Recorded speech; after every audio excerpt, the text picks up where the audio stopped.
Hola a todos de nuevo, bienvenidos a Terror Desconocido. Hoy voy a comentaros la película El Retorno de Drácula. Bueno, esta película es para mí una joyita del cine de terror y una película que ha sido bastante olvidada. Es una película que, digamos, siempre ha estado a la sombra, porque la película es del año 1958, el mismo año que apareció el Drácula de Terence Fisher, la obra maestra de Terence Fisher, interpretada por Christopher Lee en su primer papel del Conde Drácula.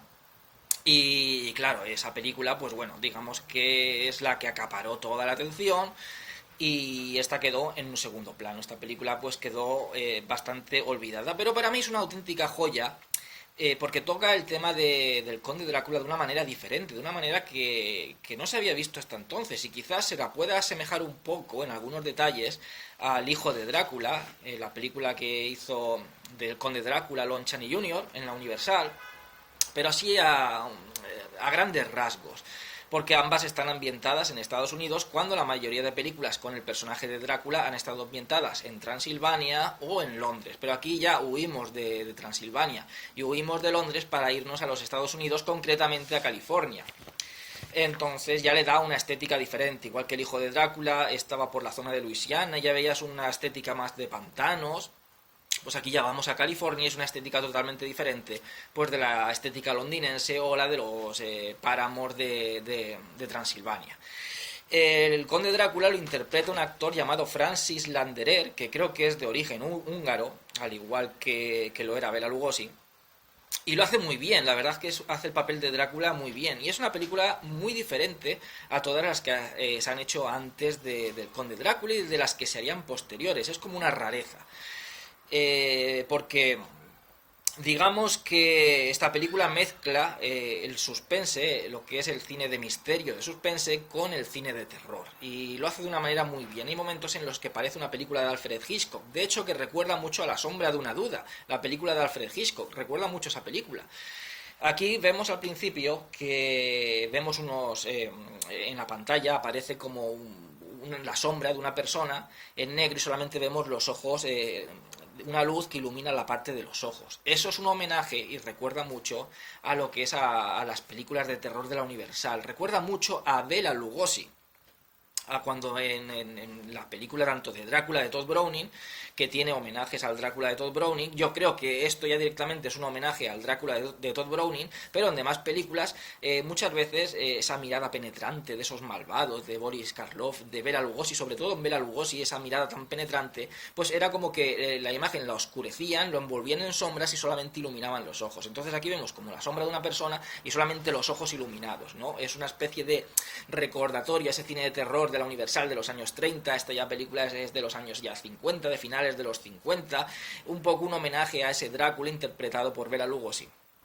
Entonces la película está rodada en blanco y negro. Es la época en la que ya se mezclaba, ya empezaba el cine a color, porque había películas que se rodaban a color y películas que se rodaban en blanco y negro. Quizás esta, por verse en competencia al mismo año con el Drácula de Terence Fisher, una película a color que utilizaba tonalidades bastante potentes, pues quedó relegada en un segundo plano. Pero como digo, eso es como una rareza y la verdad es que es una película muy interesante. Y a mí es una película que me encanta y me parece una auténtica joya.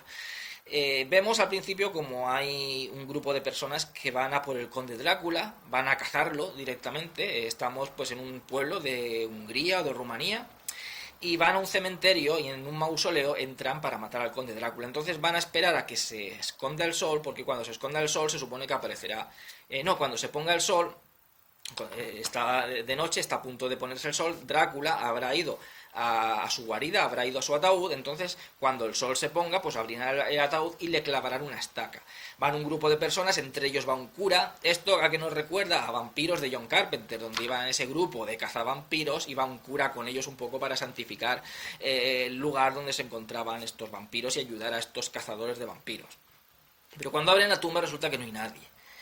Y entonces vemos de que hay un tipo que está en la estación de tren, que va a coger un tren para coger luego un barco y dirigirse a Estados Unidos, a casa de unos familiares, porque es un tipo que es pintor, es un artista, y en el pueblo donde están, pues no se dice directamente, pero se deja entrever que hay como una especie de dictadura, no puede, digamos, que mostrar su arte muy libremente, entonces va a Estados Unidos, el nuevo mundo, la tierra prometida, porque allí sí que valorarán más su arte y tendrán más oportunidades que en el lugar donde vive. Entonces va a coger el tren y dentro del tren hay un tipo que está leyendo un periódico.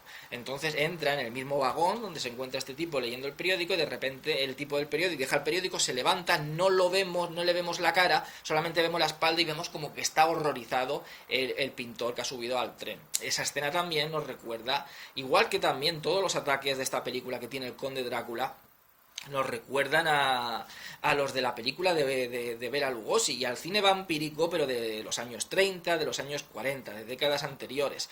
Era pues el típico que se acerca y vemos cómo va a abrazar a la víctima, va a morderla, pero nunca vamos a ver los colmillos del vampiro, no vamos a ver cómo muerde directamente en el cuello, ni por supuesto vamos a ver sangre, aunque luego sí que hay una escena en que sale sangre muy interesante que ahora la comentaré.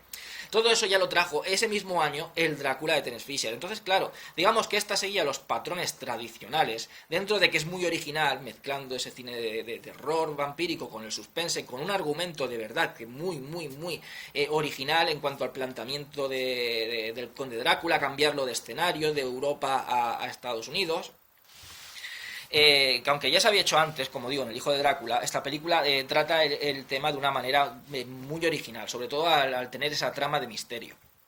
Pero sigue lo que es el esquema vampírico, sigue el esquema básico de siempre. Todo eso cambió con el Drácula de Terence Fisher. O sea, ya veíamos una película en color, ya veíamos la sangre, el color, esas tonalidades rojas ese rojo tan intenso, veíamos los colmillos del Conde Drácula, veíamos al Conde Drácula morder a la víctima y como la víctima le veíamos las marcas de los colmillos en el cuello, como chorreaba la sangre del cuello, como los colmillos del Conde Drácula estaban chorreando de sangre, llenos de sangre, los ojos ensangrentados del Conde Drácula, un Drácula muy visceral, muy físico a la hora de moverse, esos movimientos de Christopher Lee, esa presencia de Christopher Lee, también un Drácula con una sensualidad muy animal, muy incluso de otro mundo, diabólica, ¿no? Esa manera que tenía como de atraer a las mujeres, con una manera más que elegante, más que esa manera elegante que luego traerían ese Frank Langella en el Drácula de John Badham, o después Gary Oldman en el Drácula de Francis Ford Coppola, muy deudor del Drácula de Frank Langella, pero era una atracción como animal, una atracción como de que se sentían atraídas por su mirada, porque era como una especie de impulso animal, impulso pues, femenino hacia una presencia masculina que lo invade todo. Entonces, eso fue un impacto porque no se había visto nunca, no se había visto hasta entonces la figura del Conde Drácula ni la figura vampírica de la manera que nos mostró Terence Fisher y la manera que hizo el Conde Drácula. Por eso esa película, digamos que copó pues todas las atenciones de los críticos, del público, y esta pues quedó en un segundo plano. Pero la idea, ella digo, es muy interesante. No vemos cuando vemos por primera vez a Drácula cuando mata a este tipo, al pintor, lo tira del tren y se hace pasar por él. Así tiene un lugar, huye a Estados Unidos porque no quiere, aquí vemos un Drácula que no quiere que le persigan. Ya en el lugar donde vive todos lo conocen, todos saben quién es, y ya se han formado grupos de gente que van persiguiéndolos, incluso hay curas que están implicados en esos grupos, por lo tanto ya se siente perseguido, se siente Drácula, se siente amenazado. Esto ya lo hemos visto posteriormente en otras películas de la saga Drácula de la Hammer, donde ya gente del pueblo se rebelaba, ya tenía Drácula unos rivales, se sentía ya amenazado algunas veces. Entonces aquí lo que hace es huir a Estados Unidos, donde no lo conocen, donde no existen estas leyendas y donde él mismo puede extender su maldad, donde puede él, se nos habla del vampirismo, como al igual también en el Drácula de Terence Fisher, como una infección, puede extender su maldad, su maldición, su infección, todo este tema de maldiciones como películas como The Ring, como películas como It Follows, de que la maldición va de una persona a otra y tal, pues bueno, yo creo que esto ya nacía desde el cine vampírico, en realidad es como si una maldición, te muerde a ti, tú te conviertes en vampiro, tú a la vez extiendes esa enfermedad, esa maldición, lo que sea, a otras personas, las vas convirtiendo en vampiros. Entonces se va a Estados Unidos para sentirse allí protegido y poder extender su maldad, extender su reinado en el nuevo mundo, en Estados Unidos. Se hace pasar por este pintor, van a recogerlo al tren, aparece de la nada, o sea, vemos que tiene lo que es el poder de hacerse invisible.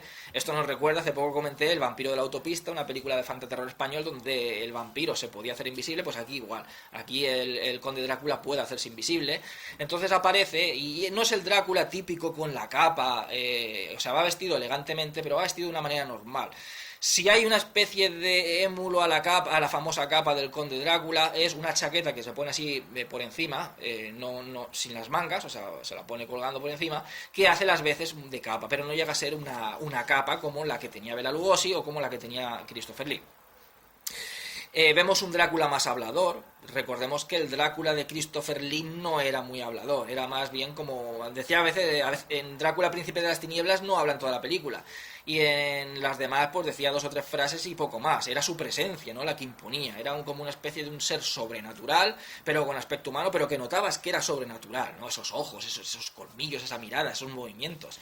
El Drácula de Bela Lugosi hablaba un pelín más, pero tampoco era excesivamente hablador. Era un Drácula como muy pomposo, muy teatral. Ya recordemos que Bela Lugosi venía del teatro, precisamente de protagonizar la obra de Drácula, de la cual se hizo la versión de Todd Browning. No se versionó lo que es la novela de Bram Stoker. Y pasó un poco como el Nosferatu de Murnau, que cogió, no podía, por derechos de autor, no podían pagar esa transición de lo que es de la obra al cine. Entonces pues hizo una película diferente. Con el teatro igual, tampoco podían pagar esos derechos de autor, hicieron la obra un pelín diferente y la película prefirió comprar los derechos de autor de la obra de teatro, que le resultaba más barato, que de la obra de Bram Stoker, que luego ya sí que se llevó a la pantalla igual, pues, se rebajó el precio o lo que fuera. Por el primero que la llevó, lo que es fielmente la novela, fue Jesús Franco, en su Conde Drácula, interpretado por Christopher Lee. Pero bueno, a lo que vamos, este Conde Drácula habla más. Es un Drácula que vemos que es una persona muy culta, es una persona que se hace pasar por un artista, entonces es una persona muy culta, no tiene ese aire como de aristócrata de Bela Lugosi, ni es esa fiera de Christopher Lee. Y tampoco es el Drácula romántico que luego vendría de la mano de Frank Langella o de Gary Oldman. Es un Drácula como... es como una persona como muy tranquila, una persona muy culta, una persona que se nota que tiene mundo, con mucho saber estar a la hora de hablar, y es un Drácula bastante hablador. Luego ya veríamos Dráculas más habladores, Frank Langella o Gary Oldman ya eran más habladores, pero anteriormente ni Bela Lugosi, ni Lon Chaney Jr. cuando hizo esa del hijo de Drácula, ni Christopher Lee eran grandes habladores. Pero bueno, este Drácula ya habla más. Entonces nos recuerda, como digo, a la película de La sombra de una duda de Alfred Hitchcock, que en aquella película iba el hermano de una mujer a su casa a pasar ahí un tiempo. La sobrina, que se llamaba igual que él, tenía mucho en común con su tío y lo quería mucho y estaba muy contenta de que su tío estuviera ahí. Y luego resulta que él era un asesino de mujeres que iba ahí a esconderse, y entonces la sobrina pues es como que sospecha de él hasta que va averiguando quién es. Bueno, pues aquí lo mismo, aquí va haciéndose pasar por el familiar de esta familia, por el sobrino de una mujer, de la mujer que está ahí, y claro, como no lo ve desde que era pequeño, pues no sabe el aspecto que tiene. Entonces llega y pues se cree que es él, que por cierto su nombre es Belak, un homenaje a Bela Lugosi, Belak. Y aquí igual, aquí la sobrina sería, si es hija de la mujer y este a la vez es sobrino de la mujer, no, primo, sí, serían como primos, es verdad, primos. Entonces la prima de él también es artista, ella es diseñadora de vestidos, lo que pasa que piensa que no va a tener la oportunidad de ir a la universidad a estudiar diseños, y entonces pues dice que se dedicará a enfermería, aunque su sueño y por lo que ella está luchando es por ser diseñadora de ropa. Entonces tiene en común con su tío eso, con su primo, perdón, eso de que los dos son artistas. Uno se supone que pinta y ella también pinta y hace sus bocetos de vestidos porque quiere ser diseñadora. Entonces ella siempre ha vivido en ese pequeño pueblo de California, y entonces es como que una persona que viene de Europa, tan culta, que es una artista como ella, es como que le llama la atención esa educación, ese saber estar, le llama la atención, es como que quiere tener mucho contacto con él, pero a la vez él es como que siempre va huyendo del contacto con la familia. Claro, de día no puede aparecer por eso siempre es como que dice que está en la habitación y como que está indispuesto y no aparece de día, y ella empieza a sospechar pues cosas raras que ve en su primo. La guarida la crea en una cueva que hay por ahí cerca, una cueva que al principio el hermano pequeño de la chica, el primo también de este vampiro, que en realidad no es familia, él mató a su familiar, pues su gato se cayó en un pozo que hay dentro de esa mina. Y luego al día siguiente, cuando va a intentar pues sacar al gato, ve que el gato está muerto. Dice, está muerto, dice, está lleno de sangre, ¿no? Pues vemos que se ha alimentado de un gato, que se alimenta, incluso el conde Drácula aquí nos lo dejan ver, de que se alimenta incluso de animales. Cuando no tiene a seres humanos, bueno, pues se alimenta de animales. Entonces su guarida mete el ataúd, lo que es en la cueva. Las veces que por la noche sale el conde Drácula de ese ataúd, me parece impresionante. Un homenaje también directo al Drácula de Todd Browning. Como vemos por dentro del ataúd, como hay una especie como de humo, como si fuera niebla dentro del ataúd, como se va abriendo el ataúd y sale la mano del conde Drácula. Realmente es impresionante y muy deudor de ese cine más clásico de los años 30, 40, de ese, como digo, del Drácula de Todd Browning. La primera de las víctimas, porque él quiere hacerse como su legión de vampiros, y entonces la primera de las víctimas es una amiga de la chica esta, de la supuesta prima de él, que es ciega, que se encuentra en una institución, es ciega. Entonces por la noche ella está... siempre va a visitarla, a su amiga. Entonces ella le dice que siente como un peligro, como que nota un peligro. Dice, ¿hay algo por ahí? ¿Hay alguien más? Y dice, no, lo único que la ventana está abierta y tal. Y dice, es que he sentido como algún peligro. Oye ladrar a los perros en la calle, que parecen como lobos. Esto nos retrotrae un poco a esos páramos de Transilvania. Pues aquí, en una misma ciudad, es como que los perros empiezan a aullar, ¿no? Hay una presencia maligna y los animales son los primeros que lo notan. Entonces cuando se vaya la amiga, aparece el conde Drácula y con la niebla, es como si también se convierte como en niebla, entra como la niebla y de repente aparece la figura del conde Drácula. Esto ya lo hemos visto anteriormente, lo hemos visto en El hijo de Drácula y posteriormente lo veríamos también en el Drácula de Francis Ford Coppola, ¿no? Del Drácula convertido en niebla. Aparece dentro, no sé si es porque es el conde Drácula, que digamos que es el príncipe de las tinieblas, el vampiro número 1, porque los vampiros se supone que dentro de su mitología deben de pedir permiso, debe alguien de darles permiso para que entren a un lugar, si no, no pueden entrar. Sin embargo, pues Drácula aquí entra sin necesidad de que nadie le dé permiso. Cuando entra es como que él puede llegar a manipularte, puede llegar como a hipnotizarte. Esto es algo normal, esto es una de las habilidades que hemos visto siempre en el conde Drácula. Entonces ella tiene como una cruz de madera, la tenía agarrada en la mano, pero él la induce para que la deje. La deja en un lado, entonces es cuando la muerde. Pero lo mismo, no vemos como la muerde directamente, como sí que hacía Christopher Lee. No, aquí simplemente es como Bela Lugosi, como aparece, se pone en medio, ves como si fuera una sombra, como que la cubre como una sombra y ya la ha convertido la ha mordido y la ha convertido en una vampira. Al principio muere, al día siguiente ya se encuentra muy mal, se levanta y dice, él está aquí, tal, y le da como un ataque y muere.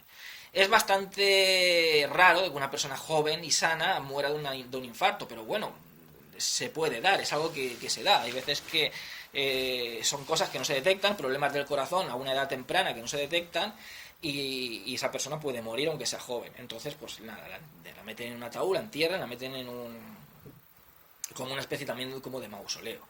Y entonces a la noche siguiente el conde Drácula va a resucitarla, porque la puede resucitar, la ha convertido en una vampira. Le dice, sal del lugar donde duermes, ahora no estás viva ni estás muerta. Dice, estás muerta en vida, ¿no? Está muerta, su corazón no late, no es como una persona viva, pero a la vez va a vivir eternamente, o sea, va a caminar eternamente, como una muerta viviente, una no muerta, ¿no? Porque un vampiro es un no muerto, un nosferatu, un no muerto. Entonces, y va a vagar eternamente siendo un no muerto, no puede ver la luz del sol, pero por las noches puede salir y necesitará de la sangre de los seres vivos para poder vivir eternamente. Y entonces sale del ataúd, vemos como también aparece de la nada, es como que se ha desintegrado del ataúd y aparece al lado del conde Drácula, vestida con lo que es como una mortaja, un sudario de estos blancos. También nos recuerda bastante, aunque de manera diferente, a esas novias de Drácula, de la película de Todd Browning.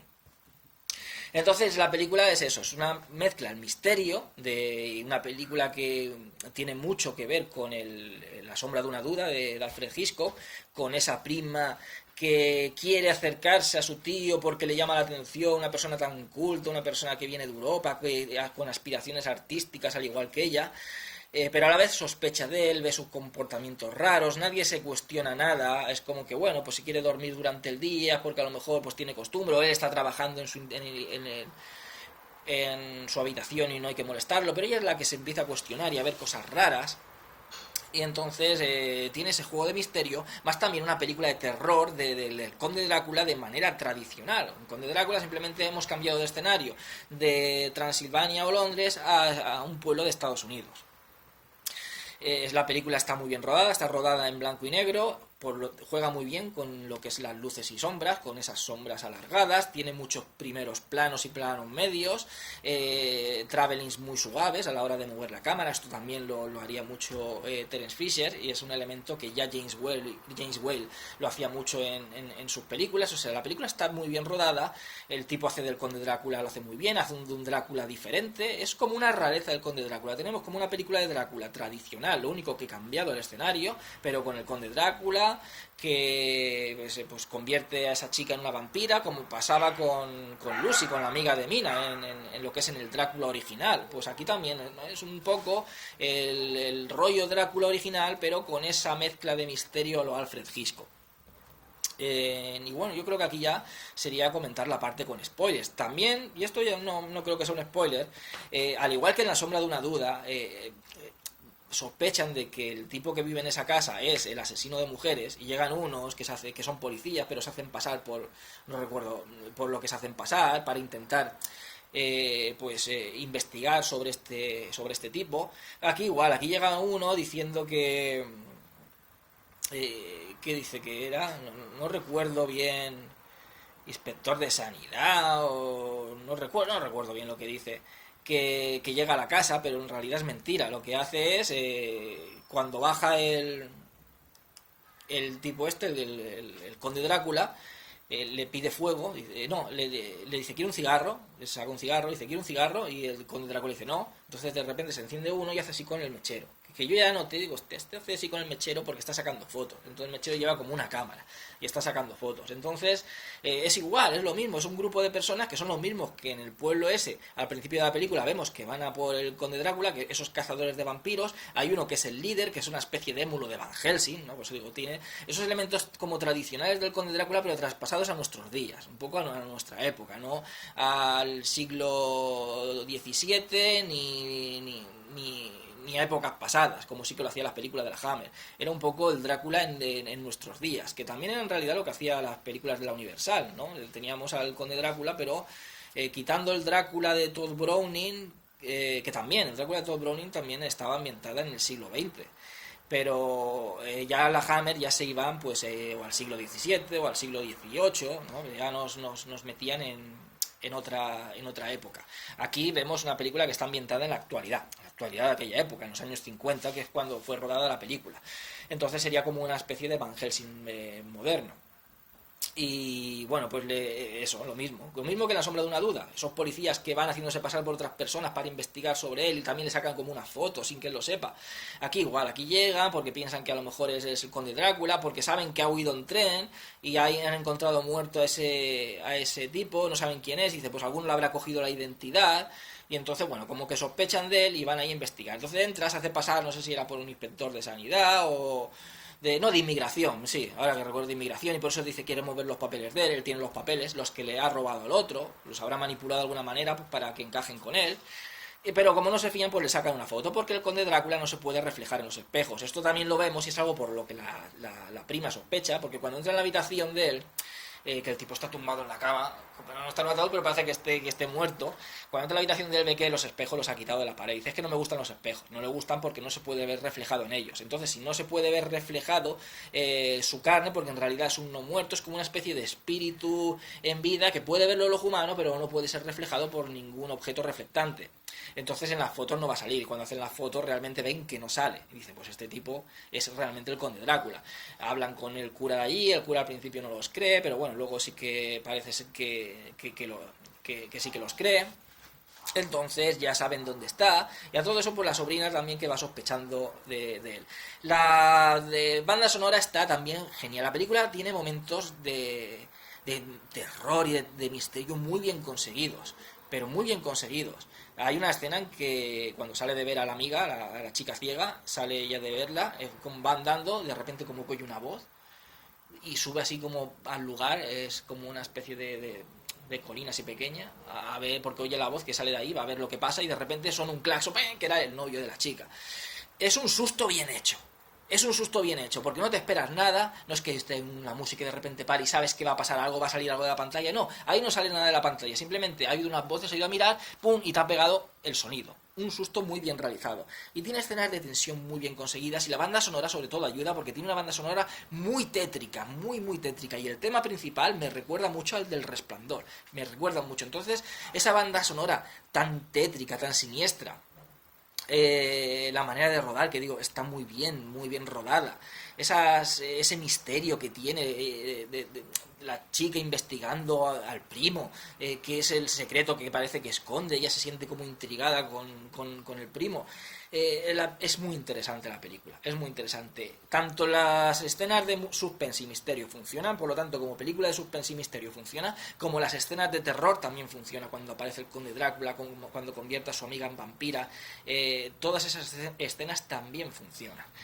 Y bueno, para mí es una auténtica joya, no es de las más conocidas, sobre todo el Conde Drácula, y siempre se ha visto bajo la sombra del Drácula de Terence Fisher, pero es que es una película totalmente diferente, es una rareza dentro de lo que son las películas de Drácula, incluso las películas de vampiros. Y a mí es una película que me encanta y yo recomiendo mucho. Y ahora iría a la parte con spoilers. Al final es como que él hipnotiza también a la prima.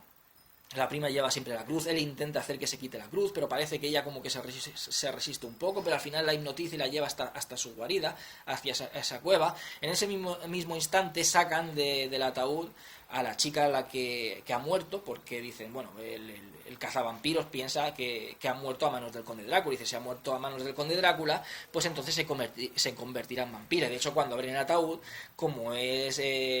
de noche no estaba la muerta, entonces se esperan a que se haga de día para que ella regrese al ataúd, y cuando regresa al ataúd clavarle una estaca en el corazón.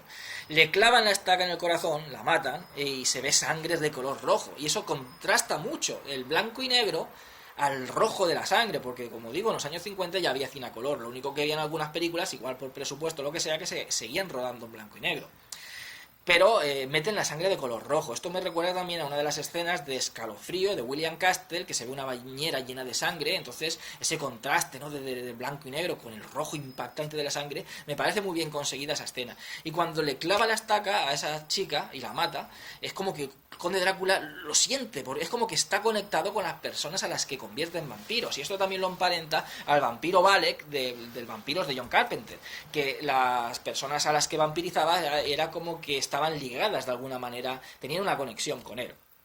Entonces siente como que le han clavado esa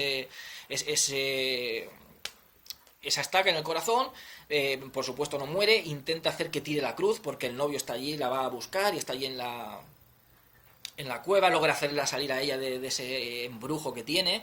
Entonces él coge la cruz y empieza a enseñarle la cruz, y el conde Drácula va atrás, intenta convencerlo a él para que tire la cruz. Entonces aquí también vemos que, aparte de ese poder hipnótico que tiene el conde Drácula, que utilizaba Bela Lugosi, que utilizaba Christopher Lee, que ha utilizado siempre el conde Drácula, aquí vemos un Drácula con mucha verborrea, un Drácula que habla mucho y que intenta convencerte, si no con su poder hipnótico, porque no puede a lo mejor llegar a inducirte esa hipnosis, pues hablando intenta convencerte de que a él lo convertirá también en un ser eterno, que no morirá nunca, que cuando todos en el mundo mueran ellos seguirán vivos. Pero al final el chico va para adelante con la cruz, él cae hacia atrás en el pozo donde cayó el gato al principio y se clava pues una de las maderas y le traspasa el corazón como si fuera una estaca, y entonces ya se convierte en esqueleto, ya pues él, como en las películas de Drácula, pues se deshace. Para mí, lo repito de nuevo, es una joyita del cine de terror, bastante desconocida, pero una rareza muy disfrutable. Si os gusta el cine de terror vampírico, la vais a disfrutar. Si os gustan las películas del Conde Drácula, es una película que la vais a disfrutar porque tiene los elementos de las películas del Conde Drácula, pero a la vez algo diferente, porque tienes ese elemento del misterio, del suspense. A los que les gusten las películas de misterio, de suspense, más que las de terror incluso, pueden disfrutarla también mucho, porque también va combinando esos dos géneros y lo hace de una manera muy equilibrada y muy bien hecha. Película que yo recomiendo al 100%. El retorno de Drácula. Espero que os haya gustado el vídeo. Dentro de poco comentaré otra película. Que seáis todos muy felices y hasta siempre.